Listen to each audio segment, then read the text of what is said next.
ತಾಕತ್ತಿದ್ರೆ ಹುನಗುಂದಾಗೆ ಬರಲಿ, ನಾನೇನು ಅಂತ ತೋರಿಸ್ತೀನಿ ಅಂತ ಹೇಳಿ ಈಗ ಯತ್ನಾಳ್ ಅವರಿಗೆ ಓಪನ್ ಚಾಲೆಂಜ್ ಮಾಡಿದ್ದಾರೆ ಕಾಶ್ಯಪ್ಪನವರು. ತಾಕತ್ತಿದ್ರೆ ಹುನಗುಂದಕ್ಕೆ ಬರಲಿ, ನಾನೇನು ಅಂತ ತೋರಿಸ್ತೀನಿ. ಶಾಸಕ ಯತ್ನಾಳ್ಗೆ ವಿಜಯಪುರದಲ್ಲಿ ತಕ್ಕ ಪಾಠವನ್ನು ಕಲಿಸ್ತೀವಿ. ವಿಜಯಪುರ ಶಾಸಕ ಯತ್ನಾಳ್ ವಿರುದ್ಧ ಕಾಶ್ಯಪ್ಪನವರು ಈ ರೀತಿಯಾಗಿ ಗುಡುಗಿದ್ದಾರೆ. ಫಸ್ಟ್ ರಾಜೀನಾಮೆ ಕೊಡಲಿ, ಆಮೇಲೆ ಯುದ್ಧ ತೋರಿಸ್ತೀವಿ ಅಂತೇಳಿ ಶಿವಾನಂದ ಪಾಟೀಲ್ ಅಪ್ಪನಿಗೆ ಹುಟ್ಟಿದ ಕೆಲಸವನ್ನು ಮಾಡಿದ್ದಾರೆ. ಅಂದರೆ ಶಿವಾನಂದ ಪಾಟೀಲ್ ಅವರು ಏನು ಚಾಲೆಂಜ್ ಹಾಕಿದ್ರಲ್ಲ ಯತ್ನಾಳ್ ಅವರು, ಆ ಚಾಲೆಂಜ್ಗೆ ಸ್ವೀಕಾರ ಮಾಡಿ ಇವತ್ತು ರಾಜೀನಾಮೆ ಕೊಟ್ಟಿದ್ರು. ಸೊ ಹಂಗಾಗಿ ಶಿವಾನಂದ ಪಾಟೀಲ್ ವಿಚಾರವಾಗಿ ಕೂಡ ಮಾತನಾಡಿದರು. ಶಿವಾನಂದ ಪಾಟೀಲ್ ಅಪ್ಪನಿಗೆ ಹುಟ್ಟಿದ ಮಗ ಅನ್ನೋ ರೀತಿಯಲ್ಲಿ ಮಾತನಾಡಿದರು.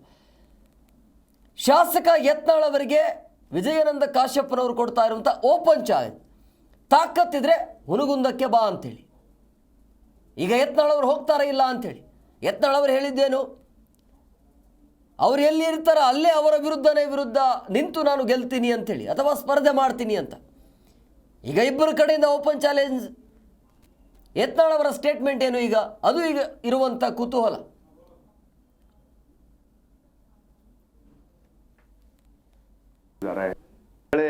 ನಾನು ಕೂಡ ಮೊನ್ನೆ ಅವರು ಏನು ಮಾತಾಡಿದಕ್ಕೆ ನಾನು ಉತ್ತರ ಕೊಟ್ಟಿದ್ದೀನಿ.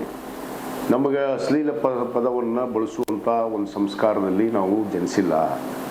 ನಾವು ಇವತ್ತು ಒಂದು ಪವಿತ್ರವಾದ ಕ್ಷೇತ್ರ, ಅದು ಅಣ್ಣ ಬಸವಣ್ಣನವರ ಒಂದು ವಿದ್ಯಾಭೂಮಿ ಮತ್ತು ಐಕ್ಯ ಭೂಮಿಯಲ್ಲಿ ನಾವು ಜನಿಸಿದ್ದೀವಿ. ಇವತ್ತು ಇವರು ಹೇಳಿರುವಂಥ ಮಾತುಗಳನ್ನು ನಾವು ಕೇಳಿದ್ರೆ ಆಶ್ಚರ್ಯ ಅನಿಸುತ್ತೆ.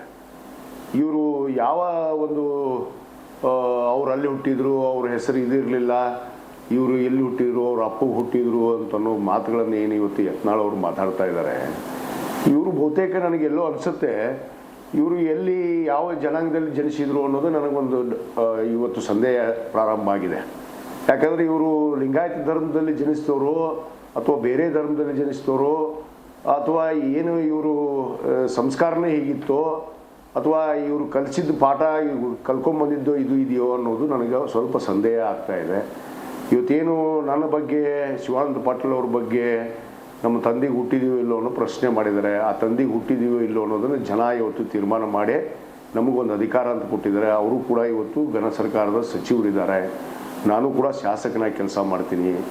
ನಮಗೆ ಇವತ್ತೇನು ಚಾಲೆಂಜ್ ಮಾಡ್ತಾ ಇದ್ದಾರೆ, ಇವತ್ತೇನು ಬಂದು ನಿಂತ್ಕೊಟ್ರಿಂದ ಇಲ್ಲೇ ಬಂದು ನಿಂತ್ಕೋತೀನಿ, ಬಿಜಾಪುರಕ್ಕೆ ಯಾಕೆ ಬರ್ತೀರಿ, ಬಿಜಾಪುರ ಭಾಷೆ ಭಾಳ ಹಲ್ಕಟ್ಟಿದೆ. ನಾನು ಮತ್ತು ಶಿವಾನಂದ ಪಾಟೀಲರು ಅಖಂಡ ಬಿಜಾಪುರ ಜಿಲ್ಲೆಯಲ್ಲಿ ಜನಿಸಿದವರು, ನಮ್ಗೆ ಗೊತ್ತಿದೆ ಏನು ಸಂಸ್ಕಾರದಲ್ಲಿ ಬೆಳೆದಿದ್ದೀವಿ ಅಂತ. ಆಮೇಲೆ ಇವರು ಮಾತು ಎತ್ತಿದರೆ ಪಾಕಿಸ್ತಾನ ಇವರಿಗೆ ಪಾಕಿಸ್ತಾನಕ್ಕೆ ಹೋಗಿ ಸೋಲಿಸ್ಬಿಡ್ತೀನಿ ಅಂಥೇಳಿ ಒಂದು ಮಾಧ್ಯಮದಲ್ಲಿ ನೋಡಿದೆ.